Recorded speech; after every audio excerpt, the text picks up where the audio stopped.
இங்கே பார்த்தீங்கன்னா வந்து அஸ்திவார குழிக்குள்ளே காலம் மார்க்கிங் பண்ணுறோம். காலம் வந்து நம்ம இறக்குறதுக்காக காலம் மார்க்கிங் பண்ணுறோம். ஏன்னா வந்து மேலே நூல்லாம் கட்டியிருக்கோம் பாருங்கள். இதெல்லாம் வந்து அளவுலாம் செக் பண்ணி அந்த நூலுக்காக மேலே உள்ள அளவை வந்து நம்ம வந்து கீழே ட்ரேஸ் பண்ணி எடுக்கிறோம். ஸோ அதை ட்ரேஸ் பண்ணி எடுத்த பிறகு நூலெல்லாம் அவுத்துட்டு காலம் இறக்கிறதுக்கு நமக்கு ஈஸியாக இருக்கும். ஸோ அதுதான் வந்து இங்கே மார்க் பண்ணுறோம். இந்த காலம் மார்க் பண்ணும்போது பார்த்திங்கன்னா இதில் வந்து ஒரு 4 கால் பகுதி இருக்குங்க இல்லையா, அந்த கால் பகுதி எந்த இதில் வந்து நமக்கு பில்லர் லொக்கேட் ஆகிருக்கு அப்படிங்கிறத கரெக்டாக பார்த்து மார்க் பண்ணிக்கணும்.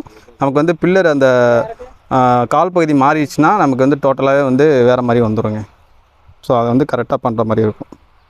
இதில் வந்து இப்போ வந்து எக்ஸ் ஆக்சிஸ் இதுன்னு வச்சுக்கோங்க, ஒய் ஆக்சிஸ் இதுன்னு வச்சுக்கோங்க. எக்ஸ் ஆக்சிஸில் வந்து 2 பாயிண்ட் குத்திக்கிறோம். ஸோ அதுக்காக ஒரு லைன் போட்டுக்கிறோம். ஒய் ஆக்சிஸில் 2 பாயிண்ட், சரிங்களா. மேலே எல்லாமே வந்து அவுட்லைன் மார்க்கிங் தான்.